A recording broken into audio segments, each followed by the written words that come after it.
প্রচণ্ড পরিমাণ গরমে সারা বাংলাদেশের মানুষ একদম অস্থির হয়ে গেছে। আর এটা হচ্ছে আজকের ওয়েদার। আজকে প্রচণ্ড পরিমাণ গরম, রোদ প্রতিদিনের মতোই, প্রতিদিন কিন্তু এরকমই চলতেছে। মানে বৃষ্টি হওয়ার কোনো নামই নাই। এদিক থেকে কিন্তু আবহাওয়া অফিস বলতেছে আজকে হবে, কালকে হবে বৃষ্টি, বাট বৃষ্টি কিন্তু হচ্ছে না এখনও। জানি না আল্লাহ পাক কবে বৃষ্টি দিবে। তো এখন হচ্ছে 2টার বাজতে 2-3 মিনিট বাকি আছে। তো আমি এই যে ডিম এখানে রেডি করে নিছি, এটা নিয়ে আমি ছাদে যাব ভাজার জন্য। আসলে এখন একটা ট্রেন্ড শুরু হয়ে গেছে যে সবাই এই প্রচণ্ড রোদের তাপে ডিম ভাজি করতেছে, কেউ কেউ মাছ ভাজি করতেছে। তো সত্যি সত্যি ডিম ভাজি মাছ ভাজি করা যায় কি না, এজন্যই আমি আজকে এটা ট্রাই করতেই হচ্ছে আমি ছাদে চলে আসছি। তো ডিমটাকে আমি পেঁয়াজ, মরিচ, তারপর ধনিয়া পাতা সব কিছু দিয়ে ভালোভাবে মাখিয়ে নিয়ে একটা ফ্রাই প্যান, তারপর তেল সব কিছু নিয়ে ডিম ভাজি করতে যা যা লাগে সব কিছু নিয়ে এই যে আমি ছাদে চলে আসছি। এসে তো দেখলাম যে প্রচণ্ড পরিমাণ রোদ, মানে ছাদের ফ্লোরে একদম পায়ে দেওয়া যাচ্ছে না। আর রোদের প্রচণ্ড পরিমাণ রোদের তাপ। তো যাই হোক, এখানে হচ্ছে আমি আগে ফ্রাই প্যানটা দিয়ে নিলাম, দিয়ে 5 মিনিট আমি ওয়েট করছি ফ্রাই প্যানটা গরম হওয়ার জন্য। তারপর আমি এখানে হচ্ছে তেল দিয়ে দিব। তেলটা ফ্রাই প্যানে দিয়ে আমি 5 মিনিটের মতো আবারও ওয়েট করব ছায়াতে দাঁড়িয়ে, কারণ ছাদে তো প্রচুর পরিমাণ রোদ, এখানে তো দাঁড়িয়ে থাকা সম্ভবই না। আসলে যারা ডিম ভাজি করতেছে, তারপর মাছ ভাজি করতেছে, তারা কি সত্যি সত্যি ডিম ভাজতেছে, মাছ ভাজি করতেছে, নাকি মানুষকে বোকা বানাচ্ছে? ফেসবুক আর ইউটিউব খুললেই এখন এই ভিডিওগুলো সবার সামনেই পড়তেছে যে প্রচণ্ড পরিমাণ রোদের তাপে ডিম ভাজি করলাম, মাছ ভাজি করলাম। আসলেই কি ব্যাপারটা সত্যি? 5 মিনিট পর আমরা ডিমটা এনে তারপর ফ্রাই প্যানের মধ্যে ঢেলে দিলাম। এটা হচ্ছে সারা, আমার সাথে সারা আছে। সারাদের ফ্ল্যাট হচ্ছে একদম মানে ছাদের পাশেই, টপ ফ্লোরে। তো এটা হচ্ছে 6তলার ফ্লোর।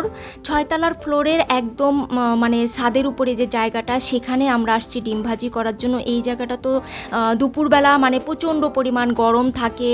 আর 7তলার উপরেও একটা ফ্লোর আছে, মানে 7তলাতেও একটা ছাদের একটা ফ্লোর আছে, আমি আর সেখানে যাইনি। তো ডিমটা দিয়ে তারপর হচ্ছে আমি এই যে সারাদের বাসায় এসে বসি, সারার আম্মুর সাথে গল্প করি, সারার সাথে গল্প করি। ওদের ফ্ল্যাট একদম মানে ছাদের পাশেই। তো আমি হচ্ছে ফ্যান ছেড়ে, সারার আম্মু আমাকে ফ্যান ছেড়ে দেয়, ফ্যানের বাতাসে বসে অনেকক্ষণ গল্প করি, কারণ দেখা যাক যে ডিমটা সত্যি সত্যি মানে ফ্রাই হয় কি না। তারপর হচ্ছে এখানে 5তলার কিছু বেবি আছে, তারপর সারার কিছু বান্ধবী আছে, সবাই মিলে ওরা এই বিড়ালের বাচ্চাটাকে, সারার বোন আছে, বিড়ালের বাচ্চাটাকে দুধ খাওয়াচ্ছিল। তো আমিও ওদের সাথে দেখতেছিলাম। বিড়ালের বাচ্চাটা কিন্তু ওরা মানে ছোট বাচ্চাটাকে কিন্তু ওরা দুধ খাওয়ায় বড় করতেছে, সিরিঞ্জ দিয়ে দিয়ে দুধ খাওয়াচ্ছে, পানি খাওয়াচ্ছে। তাও বাচ্চাটা অসুস্থ, বিড়ালের বাচ্চাটা অসুস্থ, একটু হাঁটতে পারে না। তো এই বিড়ালের বাচ্চাটা নিয়ে আমরা সবাই মিলে বেশ কিছুক্ষণ খেলা করলাম। আর এদিক দিয়ে কিন্তু দেখা যাচ্ছে যে ফ্রাই প্যানে, এই যে ফ্রাই প্যানটা দেখা যাচ্ছে প্রচণ্ড পরিমাণ সূর্যের তাপে ফ্রাই প্যানের এই যে ডিমের অবস্থা কি, সব বাচ্চাগুলা দৌড়িয়ে গেছে দেখার জন্য যে দেখি ডিমের কি অবস্থা। 10 মিনিট 20 মিনিট পর পরেই কিন্তু আমরা গিয়ে দেখতেছি যে ডিমের কি অবস্থা, ডিম কি সত্যি ভাজা হচ্ছে। আসলে কি বলবো, সূর্যের তাপ আর আগুন কখনোই এক হতে পারে না। সূর্যের তাপ যত প্রখরই হোক না কেন, একটা কিন্তু লিমিট ঠিকই থাকে। না হলে তো আমরা পৃথিবীতে যে মানুষগুলো আছি সবাই কিন্তু তাপে, মানে আগুনের মতো যদি তাপ হতো তাহলে কিন্তু আমরা সবাই পুড়ে মারা যেতাম। আর প্রত্যেকটা জিনিসের একটা লিমিট আল্লাহ পাক রেখেই সব কিছু সৃষ্টি করছে। তো যারা এই যে ডিম ভাজতেছে, মাছ ভাজতেছে, আমার কাছে তো আজকে মনে হলো যে তারা পুরাটাই ফেক। কারণ আমি 1 ঘন্টা পর্যন্ত, মানে 2টার সময় আমি ডিমগুলা দিছি, ডিমটা সারছি ফ্রাই প্যানে, আর 3টা পর্যন্ত আমি ওয়েট করছি। আর একটু পরপরই তো বাচ্চারা এসে 10 মিনিট 20 মিনিট পর এসে দেখে যাচ্ছিল যে ডিমটা হচ্ছে কি হচ্ছে না। মানে আমার চেয়ে বাচ্চাগুলাই বেশি এক্সাইটেড। তো আমার কিন্তু মানে আমার চেয়ে ওরাই বারবার দৌড়ে গিয়ে দেখতেছিল যে দেখি তো ডিম ভাজা হচ্ছে কিনা, ডিম ভাজা হচ্ছে কিনা। বাট 1 ঘন্টা পর্যন্ত ওয়েট করার পরও ডিমের মানে কি বলবো, উপরের মনে হয় পেঁয়াজগুলো একটু হালকা হালকা ড্রাই হয়ে গেছে, বাট চুলায় আমরা ডিম ভাজি করলে যেরকম হয় সেরকম মানে একটুখানিও মানে গরম, মানে ফ্রাই প্যান গরম, ফ্লোর গরম, সব কিছুই গরম। বা ডিম ভাজার যে একটা আগুনের যে তাপ লাগে সেটা আসলে সূর্যের তাপে কখনোই সম্ভব হয় না।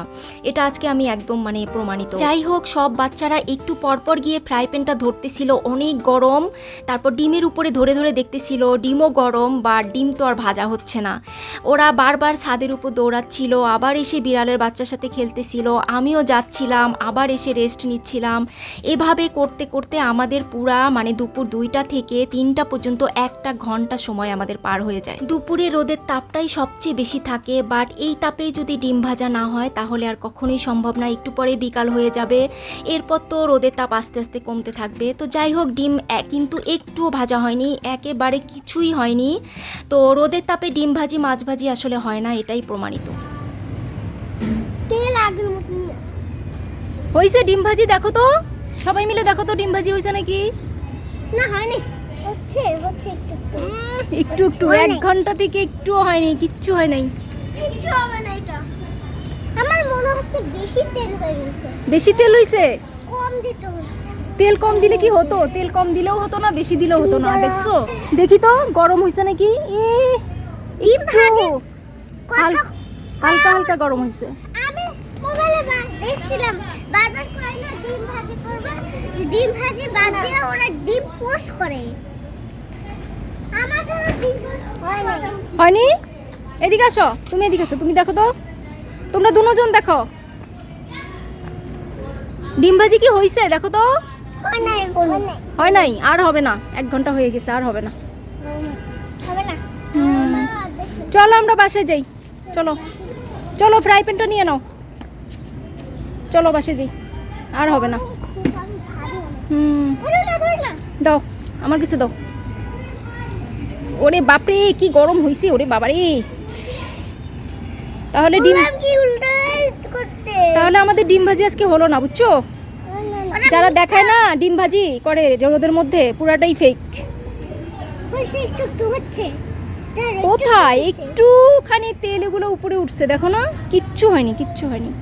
তেল একটু কমায় না তো, তাহলে মনে হয় একটু কমায় না।